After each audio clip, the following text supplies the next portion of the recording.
Just over 2 hours ago, millionaire Richard Branson. Multi-millionaire Richard Branson hopes to set off from New York on the transatlantic speed record Virgin Challenger 2. Leaves New York Harbour and set course across the choppy Atlantic until, fingers crossed, it berths in the Isles of Scilly on Sunday. 25 seconds to the end of our programme. They'll be doing quite a distance in that time. That's the news at 1. We'll be back with you same time tomorrow.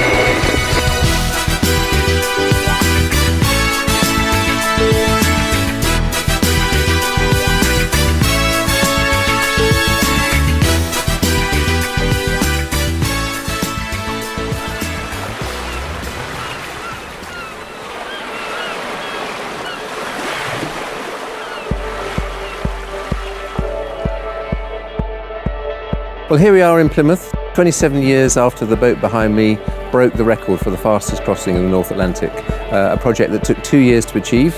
The first boat sank in 1985, just 130 miles short, but this boat, we broke the record in 1986 and took the blue ribbon for the UK. Dan Stevens, who's a local Plymouth businessman, found the boat abandoned in Mallorca, and he's put her back together and restored her. And then today we've got 5 of the 6 original crew down here to take the boat out to sea and see how she still performs after 27 years. But I think it's a testimony to what a great boat it is that she looks like this today. To actually be back here today is quite a surreal experience, really. It was a project that changed our lives in many ways, and we have fond memories of it. I can feel the emotion now, just seeing the boat. It looks so small. Did we cross the Atlantic in that? And I can't believe that we actually went across in that thing so small. We must have been crazy. Well, this was the climax of about 3 or 4 years of challenges which I took on.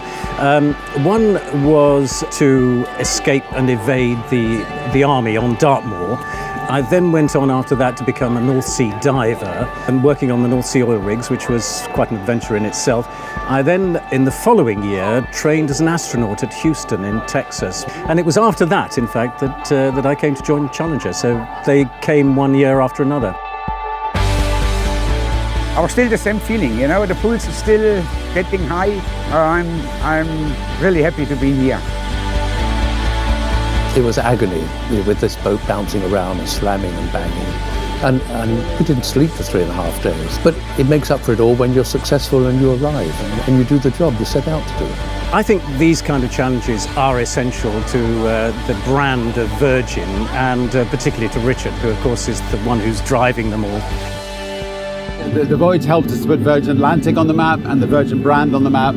I would encourage anybody to push themselves to the limit, including my children, which might sound a bit irresponsible for a dad. We've climbed Mont Blanc together, we've attempted to break the transatlantic sailing record, kite surfed across the English Channel, and I would say it's some of the best moments of their lives. I would recommend it to any family to enjoy these kinds of challenges. I spotted the boat on the internet about 6 months ago, and as soon as I seen it and it was up for sale, I thought, well, let's just go for it. Now it's 27 years on. Now it's starting to play a part. Now the boat's back in the UK and it's resurrected a lot of interest, and it's still got a very good following.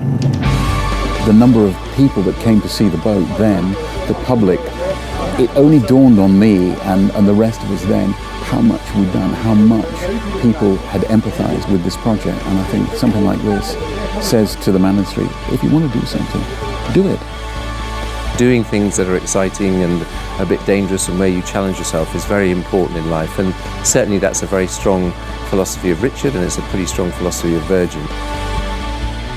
You've got to go out and stretch yourself and find new challenges to do it.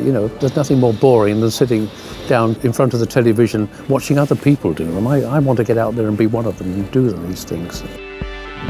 The next challenge is to go to space, so it's perhaps the greatest challenge of all as far as my lifetime. I've been looking forward to it for many years, and I hope it's going to be the start of a whole new era of space travel, so ridiculously, incredibly exciting.